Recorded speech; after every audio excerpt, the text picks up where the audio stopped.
আকাশবাণী কলকাতা, স্থানীয় সংবাদ পড়ছি সংযুক্তা সিংহ। বিশেষ খবর। বিজেপি যুব মোর্চার নবান্ন অভিযানকে কেন্দ্র করে আজ কলকাতা ও হাওড়ার একাধিক জায়গায় ধুন্ধুমার কাণ্ড বাধে। যুব মোর্চার সর্বভারতীয় সভাপতি তেজস্বী সূর্য মিছিল লক্ষ্য করে রাসায়নিক রং মেশানো জল ছোঁড়ার তদন্ত দাবি করেছেন। পুলিশ প্রশাসনের কঠোর সমালোচনা করেছেন বিজেপির কেন্দ্রীয় নেতৃত্ব। অন্যদিকে রাজ্য সরকারের দাবি, বিভিন্ন প্ররোচনা সত্ত্বেও যথেষ্ট সংযমের পরিচয় দিয়েছে পুলিশ। কোভিড-19 মোকাবিলায় প্রধানমন্ত্রী আজ জন আন্দোলনের সূচনা করেছেন। দেশে কোভিড-19 থেকে আরোগ্যের হার 85.25% পৌঁছেছে। করোনা আক্রান্ত হয়ে বিশিষ্ট ভূতাত্ত্বিক অধ্যাপক আনন্দদেব মুখোপাধ্যায়ের জীবনাবসান হয়েছে। দলীয় কর্মীদের হত্যার প্রতিবাদ সহ একাধিক ইস্যুতে বিজেপি যুব মোর্চার নবান্ন অভিযানকে কেন্দ্র করে আজ ধুন্ধুমার কাণ্ড বাধে। রণক্ষেত্র হয়ে ওঠে Howrah Maidan, Santragachi, Hastings, central avenue সহ বিভিন্ন এলাকা। একটি প্রতিবেদন। কোথাও চলল জলকামান, কোথাও মুহুর্মুহু ফাটলো কাঁদানে গ্যাসের সেল, কোথাও ব্যারিকেড ভেঙে এগোতে চাওয়া বিজেপি কর্মীদের রুখতে বেধড়ক লাঠিচার্জ পুলিশের। পাল্টা পুলিশের দিকে ধেয়ে এলো ইটের টুকরো, কোথাও শোনা গেল বোমা ফাটার শব্দ। বিজেপি যুব মোর্চার নবান্ন অভিযানকে কেন্দ্র করে এইভাবে দিনভর নানা হিংসাত্মক ঘটনায় উত্তপ্ত হয়ে রইল শহর কলকাতা এবং সংলগ্ন হাওড়া এবং হুগলি জেলা। যদিও বিজেপির নবান্ন অভিযান ঠেকাতে আগে থেকেই তৎপর ছিল পুলিশ। জায়গায় জায়গায় ব্যারিকেড তৈরি করে রাস্তা বন্ধ করে দেওয়া হয়। নবান্নের সম্ভাব্য সব প্রবেশপথে তৈরি করা হয় ত্রিস্তরীয় নিরাপত্তা বলয়। হাওড়া ময়দান ও সাঁতরাগাছিতে ড্রোনের মাধ্যমে নজরদারি চালানো হয়। মোতায়েন ছিল রোবোকপ। হুগলি থেকে হাওড়ায় ঢোকার সমস্ত রাস্তাতেই ছিল পুলিশের তল্লাশির ব্যবস্থা। এই তৎপরতা সত্ত্বেও অশান্তি পুরোপুরি এড়ানো যায়নি। অতিমারির আবহে কোন রাজনৈতিক কর্মসূচিকে কেন্দ্র করে এহেন উত্তাপ তৈরি হওয়ার ঘটনা সাম্প্রতিক ইতিহাসে নজিরবিহীন, তাতে কোনো সংশয় নেই ওয়াকিবহাল মহলের। অভিরূপ ভট্টাচার্য, আকাশবাণী সংবাদ, কলকাতা। সাঁতরাগাছিতে জলকামান থেকে রাসায়নিক মিশ্রিত জল ছোঁড়া হয়। অসুস্থ হয়ে পড়েন বিজেপি নেতা রাজু ব্যানার্জি ও দলের কয়েকজন কর্মী সমর্থক। রাজু ব্যানার্জিকে কলকাতার একটি বেসরকারি হাসপাতালে নিয়ে যাওয়া হয়। বিজেপি যুব মোর্চা আজকের মিছিলে দলীয় কর্মীদের ওপর রাসায়নিক রং মেশানো জল ছোঁড়ার তদন্তের দাবি জানিয়েছে। কলকাতায় আজ এক সাংবাদিক বৈঠকে যুব মোর্চার নবনিযুক্ত সর্বভারতীয় সভাপতি তেজস্বী সূর্য বলেন, বিশ্বের কোনো জায়গায় এইরকম রং মেশানো জলকামান ব্যবহার করা হয় না। আর 2-3 जगह में बर्बरतापूर्ण लाठीचार्ज हुआ। Today there was an attack on our karyakartas using water cannons.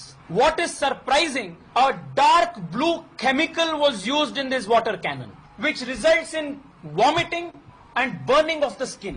हम भारतीय जनता युवा मोर्चा के तरफ से राज्य सरकार को हम आग्रह कर रहे हैं कि इसके ऊपर एक इंक्वायरी होना है. I will also write to the central government and ask and demand an inquiry into what was this blue color liquid. Tejasvi Surya অভিযোগ করেন, রাজ্যের পুলিশ আজ আইনের প্রতি দায়বদ্ধ থাকার পরিবর্তে মুখ্যমন্ত্রীর নির্দেশ পালন করেছে। তাই এমন বর্বরতার সঙ্গে যুব মোর্চার কর্মীদের ওপর আক্রমণ চালানো হয়েছে। বাংলার রাজনৈতিক ইতিহাসে আজকের দিনটি কালো দিন হয়ে থাকবে। যুব মোর্চা সভাপতি বলেন, দেশের সবচেয়ে দুর্নীতিগ্রস্ত সরকার এ রাজ্যে ক্ষমতায় রয়েছে। সিন্ডিকেট রাজ, কাটমানির কারণে রাজ্যে বেকারত্ব ক্রমশ বাড়ছে। সরকারের এই দুর্নীতির বিরুদ্ধে কেউ প্রতিবাদ করলেই তাকে হত্যা করা হয়। 1000-এর বেশি বিজেপি কর্মী আজকের আন্দোলনে আহত এবং 500-র বেশি গ্রেপ্তার হয়েছেন বলেও তিনি দাবি করেছেন। এদিকে হাওড়ায় এক বিজেপি কর্মীর কাছ থেকে আগ্নেয়াস্ত্র উদ্ধার প্রসঙ্গে দলের রাজ্য সভাপতি দিলীপ ঘোষ বলেছেন, আগ্নেয়াস্ত্রটি তাদের দলীয় কর্মীর দেহরক্ষীর আগ্নেয়াস্ত্র এবং তার লাইসেন্স আছে। কিছু মানুষ কোনো ইস্যু না পেয়ে বিজেপিকে বদনাম করার চেষ্টা করছে। তেজস্বী সূর্য আজ টিটাগড়ে নিহত বিজেপি নেতা মনীশ শুক্লার বাড়িতে গিয়ে তার পরিবারের সঙ্গে দেখা করেন। সঙ্গে ছিলেন ব্যারাকপুরের সাংসদ অর্জুন সিং এবং দলের রাজ্য সভাপতি দিলীপ ঘোষ। পশ্চিমবঙ্গে কোনো গণতন্ত্র নেই এবং মুখ্যমন্ত্রী মমতা ব্যানার্জি মানুষের আস্থা হারিয়েছেন বলে বিজেপির সর্বভারতীয় সভাপতি জেপি নাড্ডা মন্তব্য করেছেন। আজ হাওড়া ও কলকাতায় পুলিশের সঙ্গে দলীয় কর্মী সমর্থকদের সংঘর্ষের কঠোর সমালোচনা করে তিনি বলেছেন, বাংলার অতীত গৌরব ফিরিয়ে আনতেই দলের সংগ্রাম চলবে। মমতা ব্যানার্জি রাষ্ট্রশক্তির খোলাখুলি অপব্যবহার করা সত্ত্বেও বিজেপি বাংলার মানুষের পাশে রয়েছে। যুব মোর্চার সাহসী কর্মকর্তারা মুখ্যমন্ত্রীকে নবান্ন বন্ধ করে দিতে বাধ্য করেছেন বলেও সর্বভারতীয় সভাপতির দাবি। কেন্দ্রীয় মন্ত্রী রবিশঙ্কর প্রসাদ আজ এক ভার্চুয়াল সাংবাদিক বৈঠকে অভিযোগ করেন, রাজ্যের মুখ্যমন্ত্রী গণতন্ত্র নিয়ে সম্প্রতি সোচ্চার হয়ে মিছিল করেছেন, কিন্তু বিরোধীদের কথা বলার অধিকার কেড়ে নিচ্ছেন। आज इतना हमला किया गया, लगभग 1 लाख लोग उस मोर्चे में थे और हमारे लगभग 1500 कार्यकर्ता घायल हुए हैं। 1500 ममता जी, आपके प्रदेश में आपके मुख्यमंत्री काल में क्या होता है? विरोध की जगह है या नहीं? अगर कोई विरोध में स्वर बोलता है तो हत्या होती है।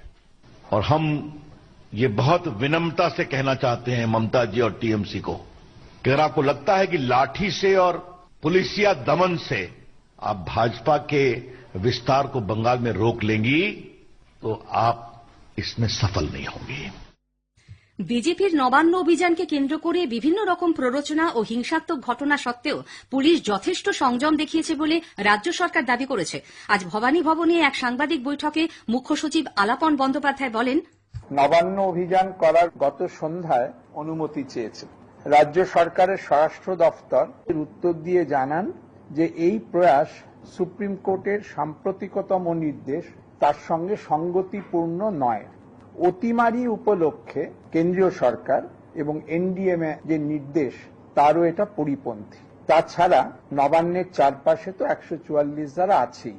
এরপর কিছু প্ররোচনা ছিল, হিংসাত্মক ঘটনার প্রমাণ পাওয়া গিয়েছে, আগ্নেয়াস্ত্র উদ্ধার হয়েছে, পুলিশের উপর আক্রমণ হয়েছে, বেশ কিছু পুলিশকর্মী আহত হয়েছেন। মুখ্য সচিব জানান, বিজেপির মিছিল থেকে অশান্তি ছড়ানোর জন্য কলকাতায় 89 এবং হাওড়ায় 34 জনকে আটক করা হয়। বিজেপি যুব মোর্চার নবান্ন অভিযানকে তৃণমূল কংগ্রেস ও বিজেপির ফ্রেন্ডলি ম্যাচ বলে কটাক্ষ করেছেন সিপিআইএম এর রাজ্য সম্পাদক সূর্যকান্ত মিশ্র।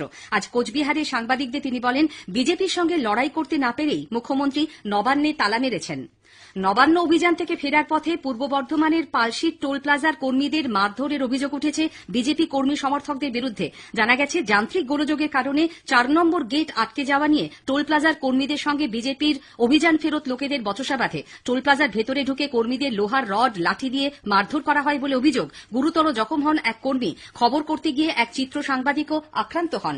স্থানীয় সংবাদ শুনছেন আকাশবাণী কলকাতা কেন্দ্র থেকে।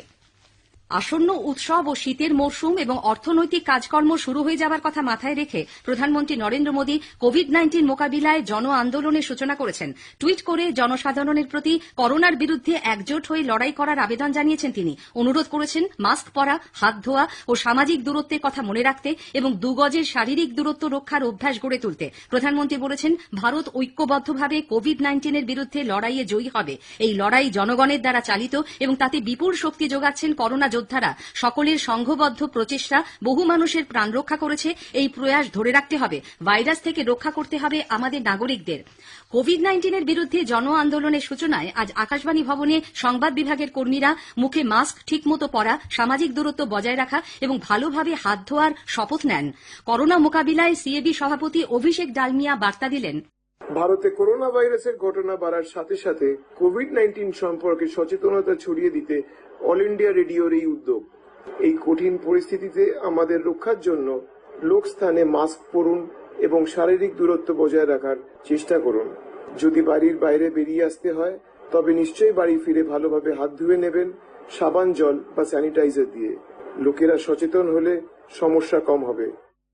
দেশে কোভিড-19 থেকে আরোগ্যের হার 85.25% পৌঁছেছে। গত 24 ঘন্টায় সেরে উঠেছেন 83,000-এর বেশি মানুষ। সুস্থ হয়ে ওঠা রোগীর সংখ্যা বেড়ে হয়েছে 58,27,704। অন্যদিকে একদিনে নতুন করে সংক্রমিত হয়েছেন 78,524 জন। এই নিয়ে মোট আক্রান্তের সংখ্যা দাঁড়ালো 68,35,655। এই সময়ের মধ্যে আরও 971 জনের মৃত্যু হওয়ায় মৃতের সংখ্যা বেড়ে হয়েছে 1,05,526। মৃত্যুর হার এখন 1.54%। কোভিডে আক্রান্ত হয়ে মৃত্যু হয়েছে বিশিষ্ট শিক্ষাবিদ, ভূতাত্ত্বিক, যাদবপুর বিশ্ববিদ্যালয়ের এমিরিটাস প্রফেসর আনন্দদেব মুখোপাধ্যায়ের, বিদ্যাসাগর বিশ্ববিদ্যালয়ের প্রাক্তন উপাচার্য এবং বঙ্গীয় জাতীয় শিক্ষা পরিষদের বর্তমান সাধারণ সম্পাদক অধ্যাপক মুখোপাধ্যায় আজ সকালে কলকাতার একটি বেসরকারি নার্সিংহোমে শেষ নিঃশ্বাস ত্যাগ করেন। বয়স ছিল 81 বছর। সমুদ্র বিজ্ঞান চর্চায় খ্যাতনামা এই অধ্যাপকের প্রয়াণে বিদ্বৎ সমাজে শোকের ছায়া। মুখ্যমন্ত্রী মমতা ব্যানার্জি তাঁর প্রয়াণে গভীর শোক প্রকাশ করেছেন। রাজ্যের স্বাস্থ্য অধিকর্তা অজয় চক্রবর্তী করোনা সংক্রমিত হয়েছেন বলে খবর। শেষ করার আগে খবরের বিশেষ অংশ আরেকবার। বিজেপি যুব মোর্চার নবান্ন অভিযানকে কেন্দ্র করে আজ কলকাতা ও হাওড়ার একাধিক জায়গায় ধুমধুমার কাণ্ড বাধে। বিজেপি এই ঘটনার তীব্র নিন্দা করেছে। করোনা সংক্রমণ প্রতিরোধে মাস্ক পরুন, ঠিকভাবে পরুন, 2 গজ দূরে থাকুন, নিরাপদ দূরত্ব বজায় রাখুন, হাত ও মুখ পরিষ্কার পরিচ্ছন্ন রাখুন। স্থানীয় সংবাদ শেষ হলো।